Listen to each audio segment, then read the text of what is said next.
में एडमिशन लिया और इनकी जो दादी थी, इनकी दादी का नाम था जय कौर। दादी का नाम था जय कौर। दादी का नाम था जय कौर। दादी जय कौर चाहती थी कि बहुत प्रेम भी करती थी इनसे, वो चाहती थी कि भगत सिंह की शादी हो, जल्दी उनकी शादी हो। और यहीं पर कहते हैं कि उस समय के आपका इनके नज़दीक में, इनके मतलब आपका नज़दीकी लोग, मतलब एक स्थानीय व्यक्ति ही थे, काफ़ी समृद्ध व्यक्ति थे, तो वो इनका रिश्ता लेकर के आए और भगत सिंह को ये बात पता चली तो उन्होंने अपना घर छोड़ दिया।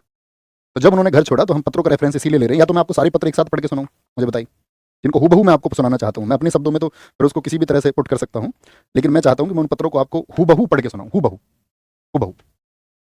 याद रखना, सन 1923 में भगत सिंह नेशनल कॉलेज लाहौर के विद्यार्थी थे। जन जागरण के लिए ड्रामा क्लब में भी भाग लेते थे। क्रांतिकारी अध्यापकों और साथियों से नाता जुड़ गया था। भारत को आज़ादी कैसे मिले इस बारे में लंबा चौड़ा अध्ययन और बहसें जारी थी। घर में दादाजी ने अपने पोते की शादी की बात चलाई। उनके सामने अपना तर्क न चलते देख पिताजी के नाम यह पत्र लिखकर छोड़ा और कानपुर में गणेश शंकर विद्यार्थी के पास पहुंचकर प्रताप में काम शुरू कर दिया। वहीं बीके दत्त, शिव कुमार, विजय कुमार सिन्हा जैसे क्रांतिकारी साथियों से मुलाकात हुई। उनका कानपुर पहुंचना क्रांति के रास्ते पर एक बड़ा कदम बना। पिताजी के नाम लिखा गया भगत सिंह का यह पत्र घर छोड़ने संबंधी उनके विचारों को सामने लाता है। तो क्या उन्होंने पत्र में लिखा, सुने।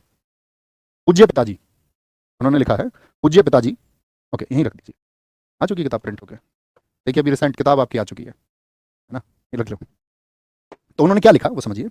पूज्य पिताजी नमस्ते, मेरी जिंदगी मकसद आला, क्योंकि वो उर्दू में लिखते थे। और एक बार तो अगर मैं तुम्हें उनका रेफरेंस दूं तो एकदम से उनके विषय बदल दिए गए थे परीक्षा में। तो उनके विषय जब बदल दिए गए तो वो अंग्रेजी में तो 150 में से 68 अंक ही प्राप्त कर पाए थे, है ना, हालांकि एक तिहाई पर पास होते थे, लेकिन संस्कृत में उनके 110 अंक आए थे। और उससे पहले उनकी कमांड उर्दू भाषा पर अच्छी थी, तो उर्दू, संस्कृत, अंग्रेजी इन सब भाषाओं को भी वो जानते थे। तो क्या लिखा उन्होंने, पूज्य पिताजी नमस्ते, मेरी जिंदगी मकसद आला यानी आज़ादी हिंद के असूल के लिए वक्फ हो चुकी है। वक्फ, वक्फ का मतलब होता है दान, दान हो चुकी है। या मैं आपको शुरू से बताता हूँ, शब्दों के अर्थ भी मैं आपको बताता चलूंगा ताकि आपको कोई कठिन शब्द ना लगे। पूज्य पिताजी नमस्ते, मेरी जिंदगी मकसद आला, मकसद आला का मतलब होता है ऊंचा उद्देश्य, यानी आजादी के हिंद के असूल, असूल बोलते हैं हम लोग सिद्धांत, प्रिंसिपल्स को, के लिए वक्फ अर्थात दान हो चुकी है। इसलिए मेरी जिंदगी में आराम और दुनियावी खासात, खासात का मतलब है सांसारिक इच्छाएं, जो ख्वाहिशें होती हैं, बाइसे कशिश नहीं है। बाइसे कशिश का मतलब है कोई अट्रैक्शन नहीं है। आपको याद होगा कि जब मैं छोटा था तो बापूजी ने मेरे यज्ञोपवीत के वक्त ऐलान किया था कि मुझे खिदमत वतन, खिदमत वतन अर्थात देश सेवा, खिदमत वतन के लिए वक्फ कर दिया गया है। लिहाजा मैं उस वक्त की प्रतिज्ञा पूरी कर रहा हूं। उम्मीद है आप मुझे माफी फरमाएंगे। आपका ताबेदार भगत सिंह। समझिए, आगे। तो इनकी दादी जो है